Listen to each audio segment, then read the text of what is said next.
बिहार में इतना 2 दिनों का कार्यक्रम मोदी जी का जो किया गया जी, उसके पीछे रणनीति भाजपा की यही थी कि मोदी को भुनाकर, मोदी को दिखाकर किसी तरीके से वोट को हिंदुओं का अपने पाले में कर लो। बिल्कुल। कितना सफल ये हुआ इसको आप इस बात से अंदाजा लगा सकते हैं कि बिहार में उनका रोड शो जो था उसे अब तक के नरेंद्र मोदी के किसी भी कार्यक्रम से फ्लॉपेस्ट ऑफ फ्लॉप कार्यक्रम में शामिल कर दिया गया।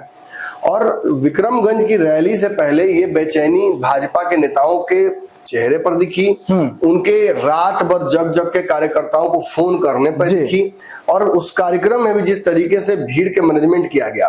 और मैं तो ये भी दावा आगे बढ़ के कर रहा हूं कि उस भीड़ में नीतीश कुमार को उनकी शरण में जाना पड़ा भाजपा को, और नीतीश कुमार ने जब अपना तंत्र लगाया तब वो महिलाओं की भीड़ आपको दिखी और उन्हीं महिलाओं को नीतीश कुमार कह रहे थे, खड़ा हो जी, सब खड़ा हो, प्रणाम कीजिए, आशीर्वाद जी, प्रणाम कीजिए, मोदी जी को धन्यवाद दीजिए। मोदी जी धन्यवाद लेने आए ना जी, दीजिए धन्यवाद।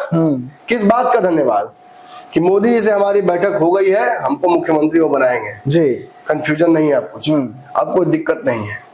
लेकिन देखिए ये तो छोटी मोटी राजनीति है, बड़ी राजनीति क्या है? सारा तामझाम क्यों किया गया? वोट के लिए जी।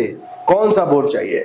शाहाबाद का वोट चाहिए जी, शाहाबाद की सीटें चाहिए, मगध में भी आएंगे जी। शाहाबाद और मगध इनके सरकार बनाने के मंसूबों पर पानी फेर रहा है जी। पिछला ट्रैक रिकॉर्ड ये कह रहा है कि इस बार माइनस में जाएंगे, जीरो भी नहीं रहेंगे, मतलब इस बार और नुकसान। शाहाबाद एक ऐसी बीमारी पैदा करेगा इंडिया के लिए जो आसपास के जिलों में भी डैमेज करेगा इंडिया को। मतलब शाहाबाद तो जीरो रहेगा ही, अगल बगल के भी -2 -3 हो सकता है। मतलब जो कारा काट के वजह से बाकी क्षेत्र हारे वैसा ही यहाँ होगा। पिछली बार आपने देखा था ना जी कि 4 ये शाहाबाद की सीटें तो लोकसभा हारी ही जी, उसका असर जहानाबाद तक पड़ गया और उधर औरंगाबाद तक पड़ गया जी। तो आप समझ रहे कितना ये डैमेजिंग रहा है अब तक। और ये सब कुछ इसलिए किया गया कि नरेंद्र मोदी के नाम पर, भैया नीतीश जी के नाम पर नहीं तो मोदी के नाम पर वोट दे दो, सीट बढ़ा दो, सरकार बना दो। 225 कह रहे हैं जी, लेकिन हमारा ध्यान तो 120, 22, 23, 24, 25 पर है। सरकार बन जाए, कैसे बन जाए जी, किसी तरीके से बन जाए। अब की मुश्किल होगा, अब की महागठबंधन बहुत मजबूत नजर आ रहा है।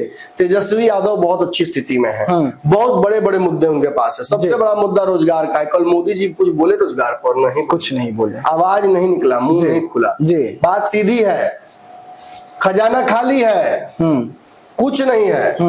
और भाई वीरेंद्र के भाषा में कहूं जी तो आप खुद फिल इन द ब्लैंक कर लीजिए।